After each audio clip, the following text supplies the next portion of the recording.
I used to believe that tragedies belonged to other people, the kind you hear about on the news while washing dishes, the kind you shake your head at and say, "That's horrible," and then move on with your day. I never imagined my life would turn into one of those stories. Before everything broke, I was just a wife and a mother trying to hold things together.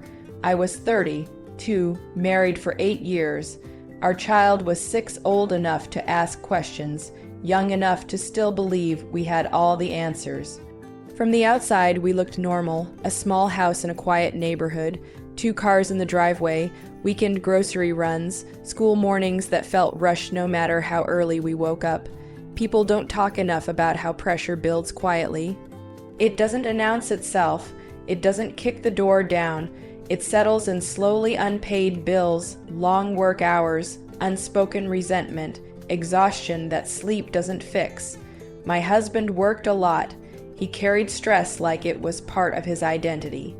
I stayed home more, juggling everything else: meals, laundry, homework, emotional labor no one sees. We weren't violent. We weren't screaming every night, but we were disconnected. Arguments didn't explode, they lingered. Words stayed unsaid, but felt anyway. Our child noticed things before we realized. I'd catch those little glances watching us closely, reading the room the way kids do when they're trying to figure out if everything's okay. That hurt more than any argument ever could. The night everything changed didn't feel special. That's the part that scares me the most. It was just another evening, dinner plates left on the counter, the TV playing something neither of us was really watching, my husband scrolling on his phone, our child on the floor, building something out of plastic blocks. I remember thinking how quiet it was. The argument started small. It always did. Money, maybe, or how late he'd been coming home, or how tired I was of being tired. I honestly can't remember the exact words anymore. What I remember is the feeling, like I was shrinking while everything else grew heavier. I felt unseen, unheard, like no matter how much I gave, it was never enough. At some point, I stood up and said I needed space.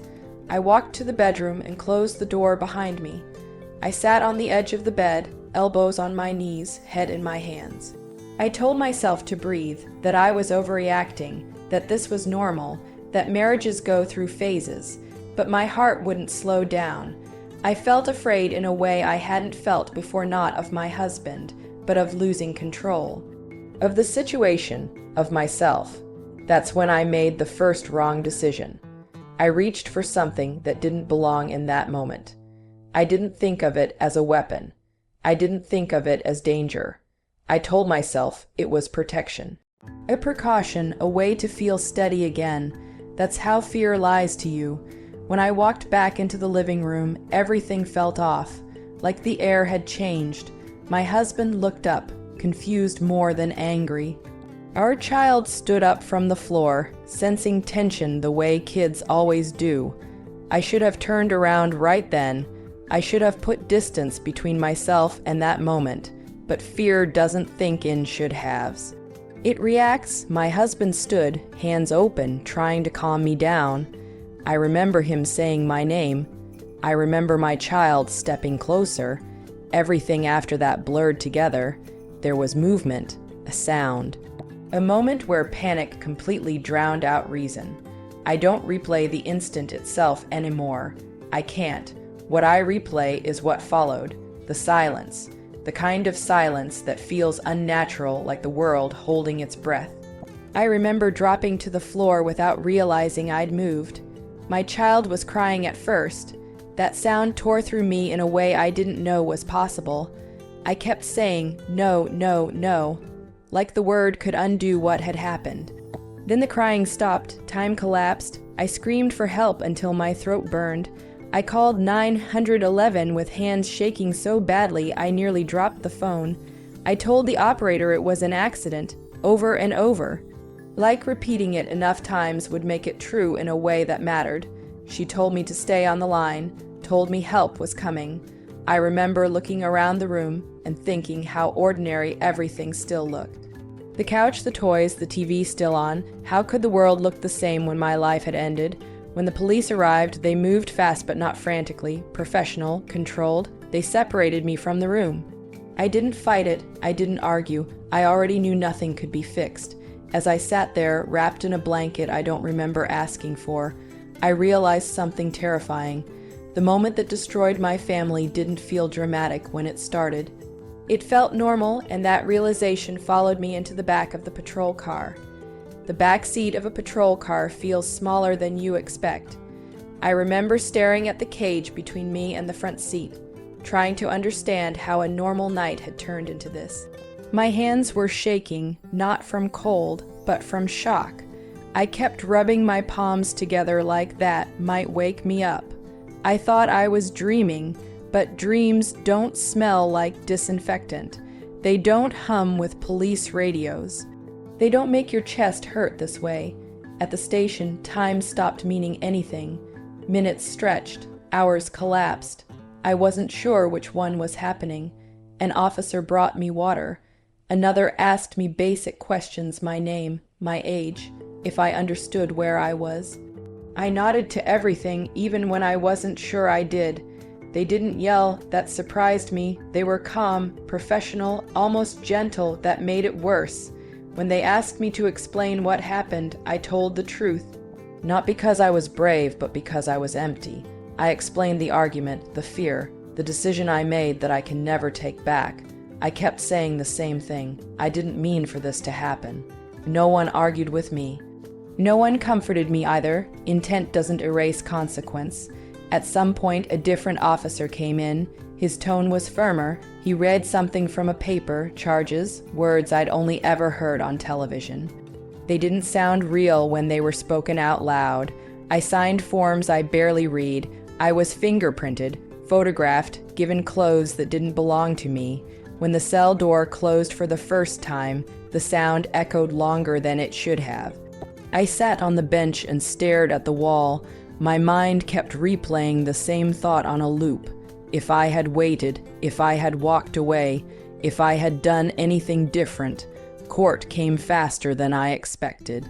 I stood in front of people who didn't know me: judges, attorneys, strangers in the gallery. To them, I wasn't a wife or a mother. I was a case. The headlines came next.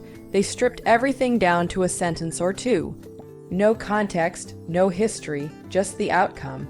People debated my life like it was entertainment. Some called me evil, some called me reckless, some tried to explain me away.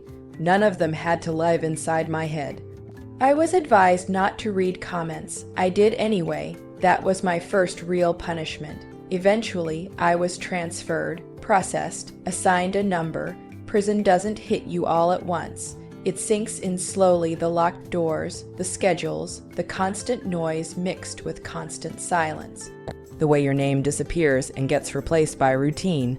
Morning started early, lights on before I was ready. Count, breakfast, count again. I learned quickly to keep my head down. Other women asked questions. Some out of curiosity, some out of habit, some because they wanted to know if I was dangerous. I didn't know how to answer. I wasn't violent, but I had caused violence. Both truths sat uncomfortably together.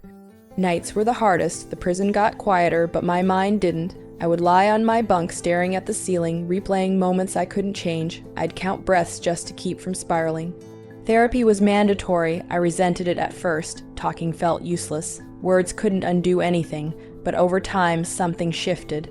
The therapist didn't ask me to justify myself. She didn't try to comfort me with false hope. She asked me to sit with responsibility, to understand that fear doesn't excuse action, that love doesn't cancel outcome. That sentence changed everything. I loved my family, and I still ended them. Both statements were true.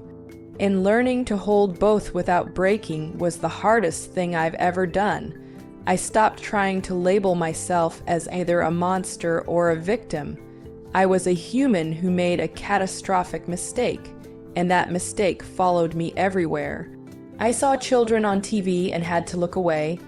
I heard laughter in the yard and felt my chest tighten.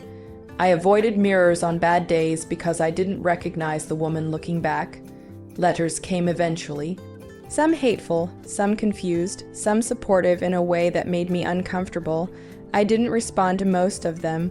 What could I say? I'm sorry felt too small. Years didn't pass the way I thought they would. They didn't heal anything. They just added distance between me and the life I used to have, but they did teach me something, that accountability isn't loud, it isn't dramatic, it's quiet and constant. It's waking up every day knowing exactly what you did and choosing not to look away from it. By the time I'd been inside for a while, I stopped wishing for things to go back. There was no back, only forward, whatever that meant now. And that realization followed me into the next phase of my sentence. Time changes how pain sounds. At first, it's loud, constant, unbearable, impossible to escape. Later, it becomes quieter, but heavier. Like something you carry instead of something chasing you. By my 3rd year inside, I stopped waking up expecting my life to feel familiar again. I had learned the rules, the routines, the unspoken language of prison. When to speak, when not to, how to exist without drawing attention. But none of that taught me how to live with myself. Grief doesn't look the same when you're the reason for it. There's no clean place to put it, no direction to aim it. It circles back every time. I watched other women talk about missing their families, counting down days, planning reunions, imagining the moment they'd walk out the gate. I couldn't do that. There was nothing waiting for me on the other side. That truth stripped hope down to something smaller and more honest. I stopped thinking about release dates and started thinking about responsibility. Not the legal kind, I had already accepted that. The human kind, the kind that asks, what do you do with the rest of your life when you can't undo what you've done? Therapy continued, slowly, painfully. I learned that remorse isn't about punishment, it's about refusing to forget. It's about choosing to face the truth every day without turning away. Some days I failed at that. Some days I stayed in bed longer than I should have, staring at the wall, letting memories play without interruption. Other days, I forced myself to help in small ways, tutoring, listening, doing work no one else wanted, not to earn forgiveness, but to stay human. I stopped using words like accident as a shield. Yes, it wasn't planned. But that didn't make it harmless. Taking responsibility meant acknowledging the full weight of my actions without trying to soften the edges. That was the hardest lesson. Years passed, I aged quietly. Lines appeared on my face, my voice changed. My reflection felt less foreign, not because I forgave myself, but because I stopped running from who I was. I was no longer just a wife or a mother. I was a person who made a choice in fear and lived with the consequences. I thought a lot about fear, how it convinces you that control is safety, how it lies about urgency, how it pushes you to act when you should pause. I wish I had known then what I know now, that stepping away is strength. That asking for help is not weakness, that walking out of a room can save lives. No one teaches you that until it's too late. I don't believe in redemption the way people like to talk about it. Some things don't get redeemed. But I do believe in responsibility that lasts longer than punishment. I believe in telling the truth even when it hurts. I believe in using what remains of my life to prevent harm, not justify it. When people ask what I want now, the answer surprises them. I don't want understanding. I don't want sympathy. I want awareness. I want people to understand how fast a moment can become permanent, how emotions don't care about intentions, how love doesn't protect you from consequences if fear takes the wheel. If you're listening to this and you're exhausted, overwhelmed, angry, scared, please hear me. Pause, step outside, put space between yourself and anything that could make a bad moment worse. Call someone. Ask for help, walk away, because 1 second is all it takes. And once it's gone, there is no apology big enough, no explanation strong enough, no sentence long enough to bring back what you lose. I carry that truth with me every day, not as a punishment, as a responsibility. And if my story stops even one person from making the mistake I did, then telling it matters.